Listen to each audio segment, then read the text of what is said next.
Hello and welcome to another exclusive review with me, Alex Belfield, here at celebrityradio.biz, where last year we had over 12 million minutes viewed on YouTube. You can check out all of our hundreds of interviews and reviews at www.celebrityradio.biz. We're the number one reviewer for theatre in the UK and Las Vegas.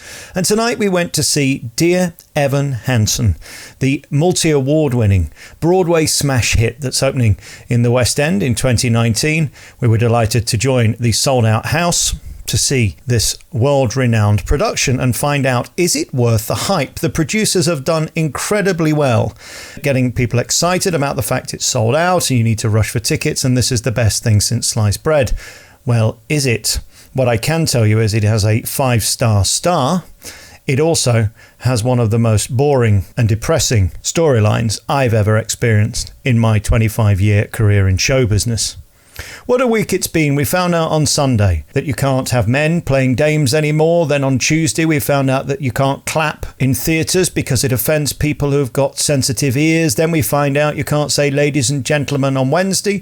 And then on Thursday I go and see a show about millennial narcissists who are obsessed with the tippy-tappy, being online sensations, lying for affirmation, all over the suicide of a young man. That's basically the story of Dear Evan Hansen. I have to be honest with you, there aren't many things positive I can say about this show. It's one of the most boring sets I've ever seen. It's one of the most repetitive stagings of a set I've ever seen.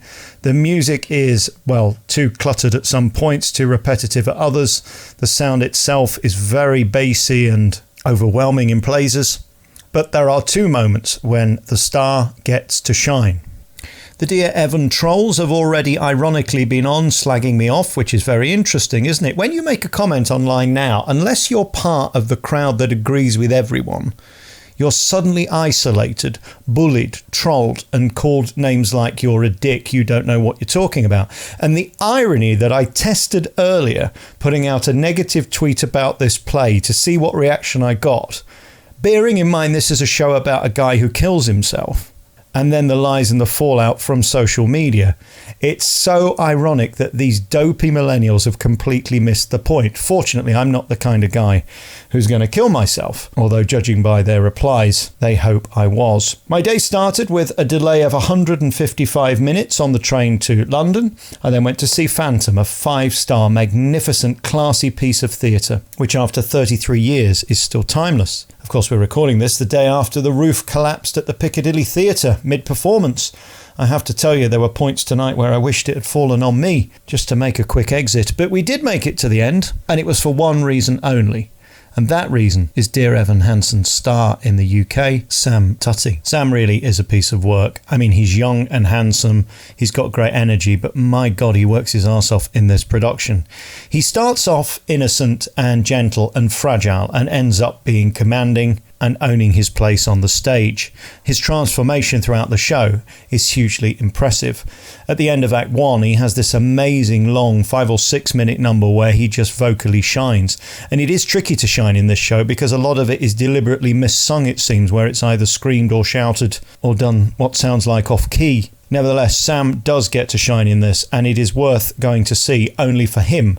Doug Colling plays his part incredibly well as Connor Murphy, and Jack Loxton was also impressive, and interestingly, he played the role of Christopher in The Curious Incident of the Dog in the Nighttime, which, by the way, has very many similarities in the beginning of this play, when it began with these screens that are constantly whirling with tweets and Facebook and all this stuff. I find it distracting, and this set to me looked cheap. I mean, you've got one revolve that goes round and round and comes off and goes up and down like a hooker's drawers.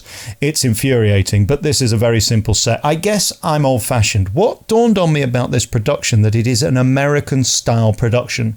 This is not your Les Mis. This is not your Mary Poppins. This is not even The Lion King, let alone Mamma Mia. This is sort of understated modern theatre, which for me just comes across as dowdy and often boring.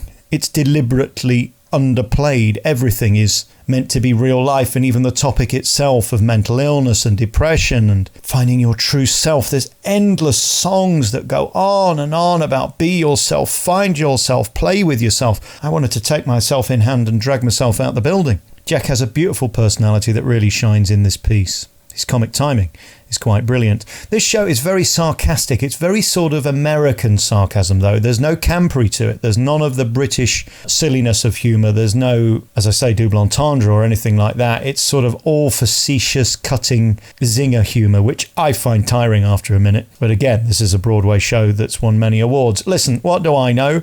I obviously know nothing. This is a Broadway smash hit. It's sold out in the West End.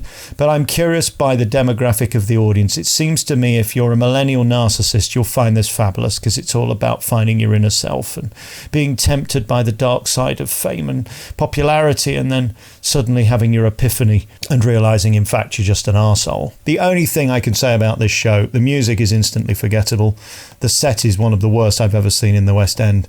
But the stars within it, Sam Tutty particularly, really does give his all, and it is a magnificent scale role. I mean, this guy is never off the stage, has to pour his heart out. How he's going to be able to do this? I think he's only doing 5, he might be doing 6. He's sharing the role with Marcus Harmon, who I'm sure will get a following. For both of these guys, they're going to become big stars because, as I found out tonight during my little test of the little trolls who love to be keyboard warriors on the tippy tappy, they come out of the work big time. And there is a moral in this. You might disagree with my opinions. You might think I'm wrong, and you're entitled to say that. But the way you reply is fascinating. And think about how you reply to my review. You might not like it, and you're entitled to think I'm a dick. But should you be saying that? Because if I'm fragile and weak, you don't know whether I'm about to jump off the bridge. And that's the moral of this story. And what I love about this show is it underscores this week what we should be doing is finding ways of including the minority so that we all become one. And as I sit here now and see the venomous, vile tweets from people like Oliver Hickling, who says, "You're a twat. Just face it, mate." You don't know the consequences of your tweets. Don't try and troll me for your own edification and likes, because that's the moral of this play, is what are we prepared to say to be popular? I'd rather go with my heart and tell the truth and prepared to be unpopular. And we can debate all day whether this is a good or bad show. My opinion might be right, it might be wrong. Doesn't matter, it's an opinion. And like I always say, opinions are like arseholes. Everybody has one and most stink. You've been listening to another 2-star review by me, Alex Belfield, here at Dear Evan Hansen in the West End. Sold out. Just keep checking for tickets. Congratulations to the talent within the show. It wasn't for me, but I admire them and their tenacity for working so hard for this very long show, by the way, as well. It's 1 hour, 20 minutes, the first act. A good 25 minutes too long, in my opinion. It ended about 3 times, but there you are. You've been listening to another review by me, Alex Belford, here at celebrityradio.biz. Don't bother replying, because you won't bother me. And if you do, you might get a reply back. And then, of course, you'll play the victim, and the consequences could be severe. Let's think about the moral of Dear Evan Hansen. Ta-da.